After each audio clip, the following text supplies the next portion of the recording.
नमस्कार दोस्तों। आज के लेक्चर में हम कुछ थ्योरम करने जा रहे हैं बूलियन अलजेब्रा पर। और इसके पीछे वाले लेक्चर में मैंने इसकी डेफिनेशन आपको बताई थी कि बूलियन अलजेब्रा की डेफिनेशन क्या होती है। वो चार कंडीशन मैंने आपको बताई थी: एडिटिव, डिस्ट्रीब्यूशन, कॉम्प्लीमेंट और एक आइडेंटिटी वाली। चारों कंडीशन को वो फॉलो करता है, उनको सेटिस्फाइड करता है तो वो बूलियन अलजेब्रा बनाता है। और आज के लेक्चर में हम इन बूलियन अलजेब्रा पर बेस कुछ थ्योरम को करने जा रहे हैं। तो इसकी जो पहली वाली जो थ्योरम है, थ्योरम नंबर 10.1, देखना ध्यान से थोड़ा।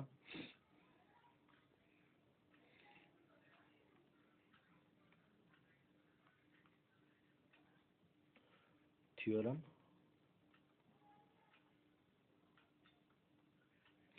अरे भाई यार, क्या हो रहा है इसका? ये मेरे को परेशान करता है कभी कभी तो बहुत।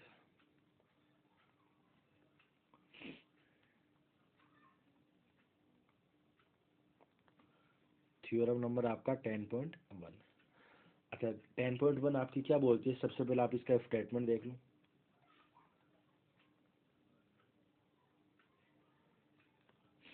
इसमें 3 थ्योरम है, वन बाई वन हम एक एक थ्योरम को प्रूफ करेंगे। फर्स्ट आपकी क्या? Additive.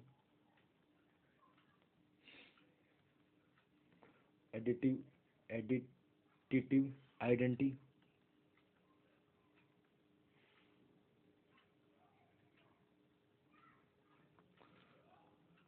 Additive identity is unique.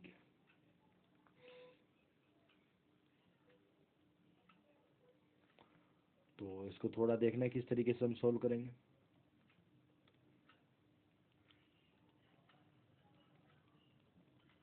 क्या बोलता है कि जो आपकी आइडेंटिटी होती है, कौन सी आइडेंटिटी? Additive identity. वो आपकी क्या होती है? यूनिक होती है। वो आपकी क्या होती है? यूनिक होती है। यानी अगर मैं कोई बूलियन अलजेब्रा ले रहा हूँ, उसके पास कोई दो आइडेंटिटी है, बूलियन अलजेब्रा ले रहा हूँ, वो कोई दो आइडेंटिटी है, तो वो दोनों की दोनों हमेशा क्या होगी? बराबर होगी। दोनों की दोनों हमेशा क्या होगी? बराबर होगी। तो सबसे पहले एक बूलियन अलजेब्रा हमें लेना होगा। लेट माना जो भी आपका बी है, इसके पास कोई दो तो बाइनरी ऑपरेशन होंगे और एक यूनिनरी ऑपरेशन होगा। बी ए बूलियन अलजेब्रा। बूलियन अलजेब्रा ये आपका क्या है? एक बूलियन अलजेब्रा। एंड ध्यान से सुना, 0 1 and 0 2 are two additive identity. Additive identity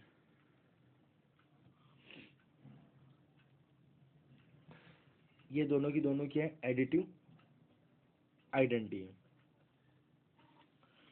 ठीक है ना? तो अच्छा, अब मेरी बात को सुनना। मैं क्या बोल रहा हूँ कि आपका जो 0 1 है, ये आपका एडिटिव आइडेंटिटी है। 0 2 है, ये आपका एडिटिव आइडेंटिटी है। और हमने बूलियन अलजेब्रा की डेफिनेशन में मैंने पढ़ा था कि जो आपकी एडिटिव आइडेंटिटी की जो कंडीशन थी, वहाँ पर क्या था? A+0 आपका क्या देता है? ए देता है। 0 आपकी क्या है? यहाँ पर आइडेंटिटी एलिमेंट है। तो 0 में आप कुछ भी जोड़ो वापस, जिसको आप जोड़ रहे हो वापस वही आएगा। 0 में आपने 0 है, उसमें आपने क्या जोड़ा? ए जोड़ा, तो वापस क्या आया? ए आया। तो देयरफॉर, इसलिए ध्यान से सुना यहाँ पर, 0 1 इज एडिटिव आइडेंटिटी। अगर ये आपके एडिटिव आइडेंटिटी है तो 0 1 0 2 प्लस का 0 1। 0 1 आपका एडिटिव आइडेंटिटी है और 0 1 में आपने क्या जोड़ा? 0 2 जोड़ा, तो आपका आएगा क्या? जो आप जोड़ते हो वही आता है, यानी 0 2 आएगा। यानी 0 2 आएगा। इसको आप समीकरण नंबर 1 दे दो। And 0 2 is additive identity.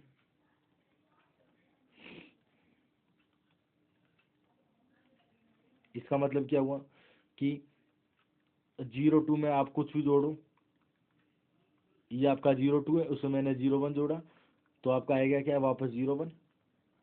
0 1 ही तो आएगा। या आप समीकरण नंबर 2 दे दो। It is clear that it is clear that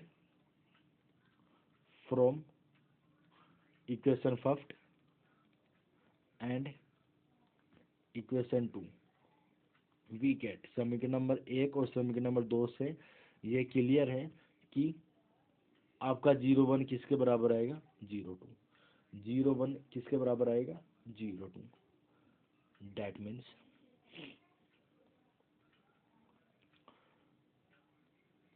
additive identity is unique. आए समझ में कुछ? ये आपकी फर्स्ट स्टेटमेंट है 10.1 का। सेकंड आपका क्या है multiple identity is unique. Second आप मतलब सिमिलरली आप उसी प्रकार ले लेना। यहाँ पर आपने एडिटिव आइडेंटिटी देखो, एडिटिव में क्या होता है प्लस में क्या होता है आपका जीरो आइडेंटिटी होता है। जीरो आपका क्या होता है एडिटिव आइडेंटिटी होता है। मल्टीपल आइडेंटिटी जब आप करोगे तो वहाँ पर आप क्या ले लेना 1 ले लेना और एक आप क्या ले लेना 1 का डैश ले लेना। यार यहाँ पर देखो जीरो मैंने 0 1 लिया 0 2 लिया यार नाम में कुछ भी मतलब आप नाम कुछ भी ले सकते हो। आप यहाँ पर 0 1 की जगह आप यहाँ पर 0 डैश भी ले सकते हो और 0 2 की जगह यहाँ पर 0 डबल डैश भी ले सकते हो। तो नाम में कुछ नहीं है लास्ट में आपका 0 डैश बराबर 0 डबल डैश ही आता है। यहाँ पर मेरा 0 1 बराबर 0 2 है। अगर आप ये लो तो आपका 0 डैश बराबर 0 डबल डैश आ जाएगा।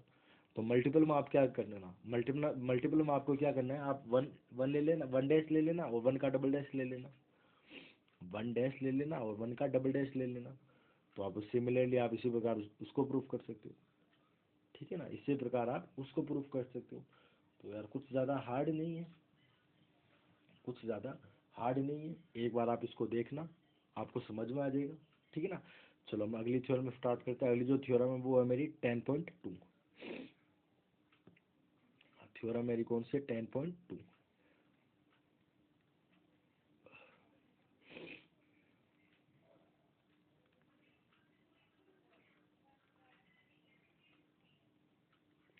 टेन पॉइंट दो क्या बोलता है आइडम्पोटेंट लो है। ये क्या इम्पोर्टेंट है भैया आइडम्पोटेंट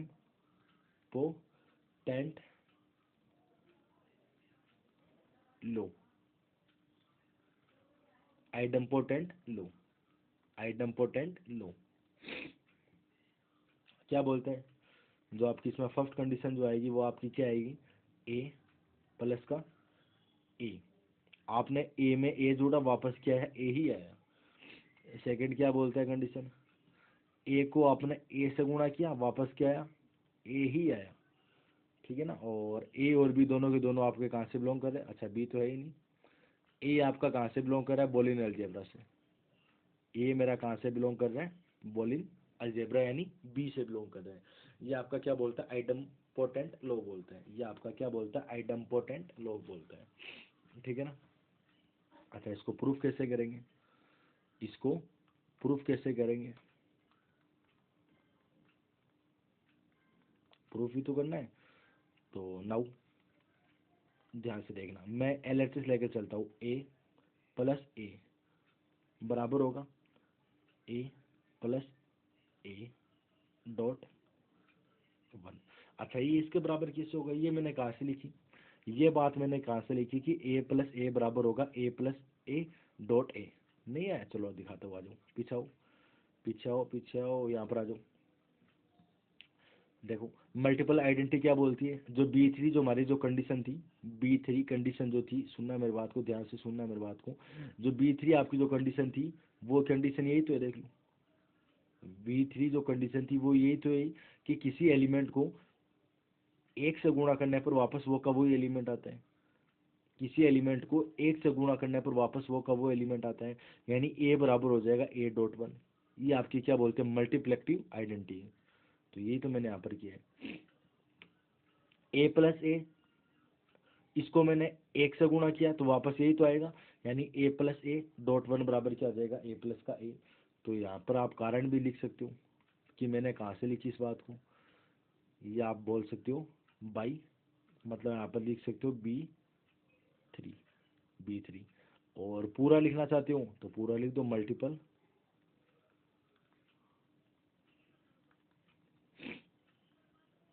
मल्टीप्लेक्टिव आइडेंटिटी।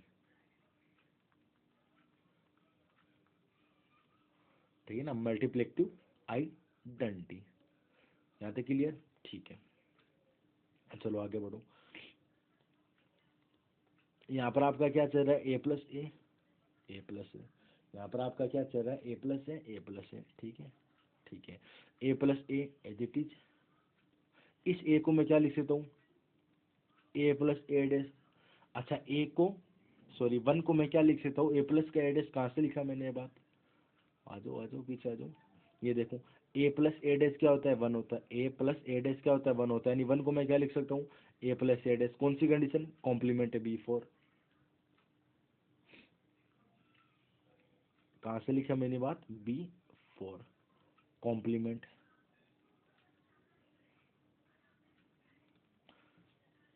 आया कुछ समझ में? अरे देखो पूरा रूल पर चल रहा हूँ, रूल के अलावा मैं कुछ भी नहीं कर रहा हूँ। जहाँ पर आपको मतलब ऐसा लगे भैया आपने गलती कर दी, भाई वहाँ पर ही बता दो कि यहाँ पर आपने गलती कर दी, यहाँ पर रुक जाओ। ठीक है, यहाँ पर आपका क्या, ए प्लस ए। और इस साइड आपका क्या हो जाएगा, देखो A+A.A+A डैश। यहाँ पर अगर आप डिस्ट्रीब्यूटिव की जो कंडीशन लगाते हो तो वो यहाँ पर आप यहाँ पर अप्लाई कर सकते हो, और वो आपका क्या हो जाएगा, A+A डैश, A+A डैश। अरे आ रहा है क्या समझ में, कहाँ पर आई ये बात, आ जाओ पीछे आ जाओ। हर एक चीज़ दिखा रहा हूँ मैं आपको। देखो डिस्ट्रीब्यूशन यहाँ पर क्या है, ये देखो A+B.C क्या होता है, A+B.A+C। दो कोष्टक है, दोनों कोष्टक में फर्स्ट वाली टर्म सेम है, ए, ये दोनों अलग अलग। आ जाओ यहाँ पर, दो कोष्टक है, फर्स्ट वाली सेम है और ये दोनों अलग है, तो A+A डैश हो जाएगा। ठीक है, हाँ जी हो जाएगा। अगला जो A+A बराबर हो जाएगा A प्लस का, यहाँ पर आप लिख सकते हो बिट्टू डिस्ट्रीब्यूशन। और ए डैश क्या होता है, 0 के बराबर होता है, क्योंकि बी फोर हमें ये तो बोलता है A.A डैश 0 के बराबर होता है। और A+A बराबर आपका ये क्या हो जाएगा, वापस ए हो जाएगा, ये वापस ए हो जाएगा। Identity additive identity.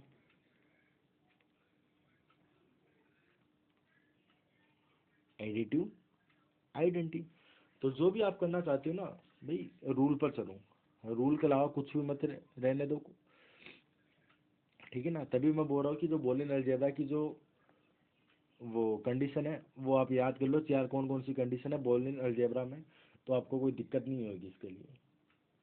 ठीक है ना, चलो सेकंड रूल और प्रूफ कर देते हैं कि ए को ए से गुणा करने पर, ए को ए से गुणा करने पर ए ही आता है। सेम एलिमेंट को सेम एलिमेंट से आप गुणा कर दो वापस ए ही आएगा। ये मैथ्स में नहीं होता ऐसे। 2 को 2 से गुणा करो क्या वापस 2 ही आएगा, 3 को 3 से गुणा कर लो। मैथ्स में जब हम पढ़ते थे, को यहाँ पर ये थोड़ा सा अटपटा लग रहा है कि ए को ए से गुणा करो तो ए का स्क्वायर आएगा। यार अभी डिस्क्रीट मैथमेटिक्स है, थोड़ा तो अलग होगा ना, थोड़ा तो इसमें अलग होगा ना। ठीक, चलो आ जाते हैं प्रूफ। आप इस साइड ही ले लो, टेकिंग LHS A.A क्या कर सकते हो, A.A को क्या कर सकते हो, A.A A.A प्लस का 0 लिख सकते हो, नहीं लिख सकते हो? हाँ जी लिख सकते हो। कहाँ से लिखी है बात मैंने, ये आपने आइडेंटिटी से लिखी, तो यहाँ पर B3 आइडेंटिटी और फर्स्ट कंडीशन, B3 की फर्स्ट कंडीशन ये बोलती है, B3 की फर्स्ट कंडीशन ये बोलती है कि A+0 वापस ए ही होता है, A+0 वापस ए ही होता है। कुछ याद है या फिर कुछ याद नहीं है? ठीक है आगे बढ़ते हैं। A.A बराबर, यहाँ पर आपका है A.A प्लस का 0। इस 0 को आप क्या लिख सकते हो, इस 0 को आप क्या लिख सकते हो, ए dot A plus A dot A का डैश। इस जीरो को आपने लिख दिया ए डॉट ए का डैश। लिख सकते हो या नहीं लिख सकते हो? दोनों में सेम है ना, दोनों में सेम है ना, तो इसको आप क्या कर सकते हो, ए प्लस ए और ए प्लस का ए डैश, ए प्लस ए और ए प्लस का ए डैश। और आ रहा है क्या समझ में? ए डॉट ए बराबर ए प्लस ए, ये तो हमने अभी प्रूफ करके आया कि ये ए ही होता है। ए प्लस ए डैश ये आपका 1 के बराबर होता है। A plus A dash complement B4, B4 की फर्स्ट कंडीशन आपकी ये बोलती है कॉम्प्लीमेंट, कि किसी एलिमेंट में उसी एलिमेंट का कॉम्प्लीमेंट जब आप जोड़ते हो ना तो आपका क्या आता है, 1 आता है। तो ये मेरा हो जाएगा ए डॉट ए को 1 से गुणा कर दो, ए को 1 से गुणा कर वापस 1 आएगा, है ना। ए को 1 से गुणा कर दो, ए ही तो आएगा। ये आपकी कौन सी कंडीशन है, दिखाता हूँ चलो, आपको हर चीज़ दिखानी पड़ती है यार। देखो देखो यहाँ पर नहीं, यहाँ पर आ जाओ, ये देखो ए डॉट ए डैश आपका 0 के बराबर होता है। ए डॉट 1 क्या होता है, ए मल्टीप्लिकेटिव आइडेंटिटी। बस ये आप कंडीशन कौन सी है, B3। ये आपकी कंडीशन कौन सी है, B3 की सेकंड कंडीशन। तो आप इन कंडीशन को याद कर लेना, साथ में कंडीशन को लिखते भी जाना। ये हमारी थ्योरम 10.2 थी, तो एक बार आप इसको देखना, और अगली थ्योरम हम अगले लेक्चर में करेंगे। बहुत बहुत धन्यवाद, शुक्रिया।